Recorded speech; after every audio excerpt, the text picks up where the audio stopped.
Have you noticed empty skies? It's been blue sky but no swallows, swifts or house martins. This is the danger we run by continually neglecting our varied wildlife and its needs.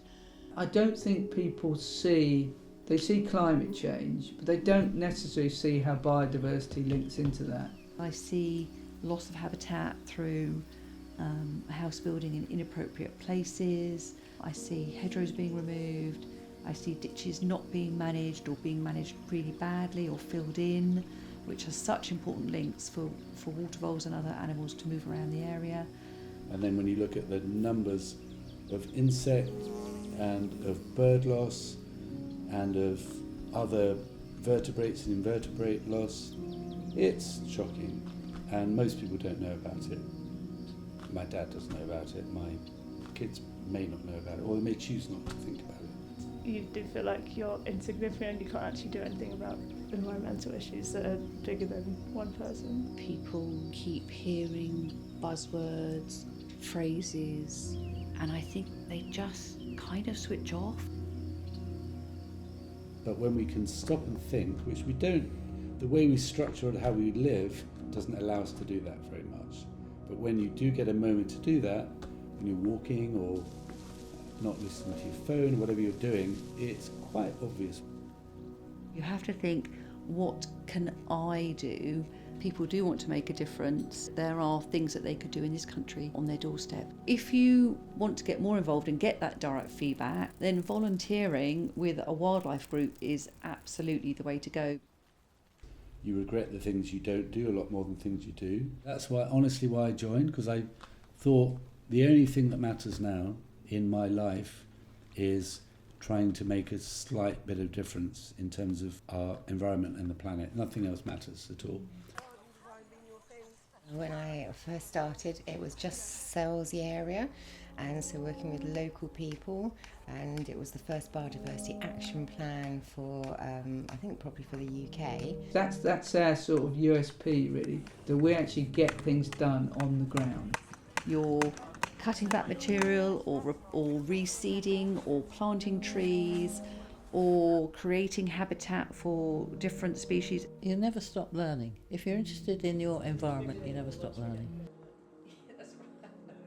I joined because I realised, this is the honest truth, that I tried to make a difference on my own, by myself, and I realised I couldn't quite quickly because I failed. I really believe it. You can just do more together. I'm working with enthusiastic, committed volunteers, and that's really heartening.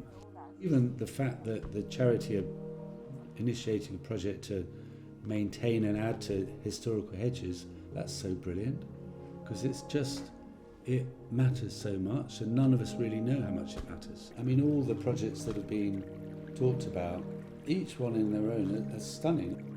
I've been involved in a number of projects with the Manhood Wildlife and Heritage Group, but probably the one that I'm most proud of. The project was actually called Flow, fixing and linking our wetlands, and it was all about creating wildlife corridors across the area while also being able to hold back water during high rainfall events, as this area is very prone to flooding.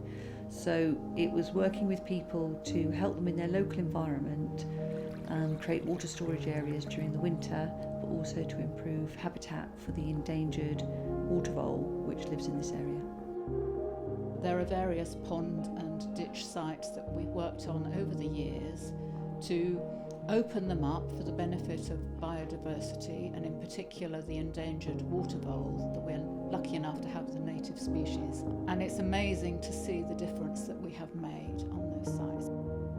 The Manhood Wildlife and Heritage Group has created a number of heritage trail leaflets, making people aware, and then having made them aware, it's preserving that history for future generations. The projects themselves have inspired people and given them a sense of not only purpose but pride in their area. The Hilton Business Park was just basically like a rubbish dump, and now it's got a pond and it's got loads of cool species that are quite rare.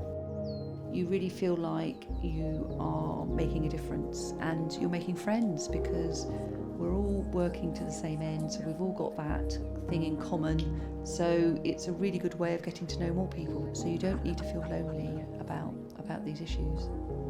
But I remember one volunteer said to me once, he said, well, it's changed my life.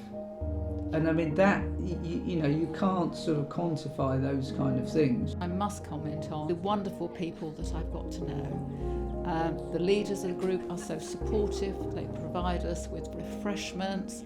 It's a social activity. You feel part of a family, and I think that then it's easier to tackle some of the harsher issues because we're all working for the end, you know, positive result. And I've really found it incredibly rewarding.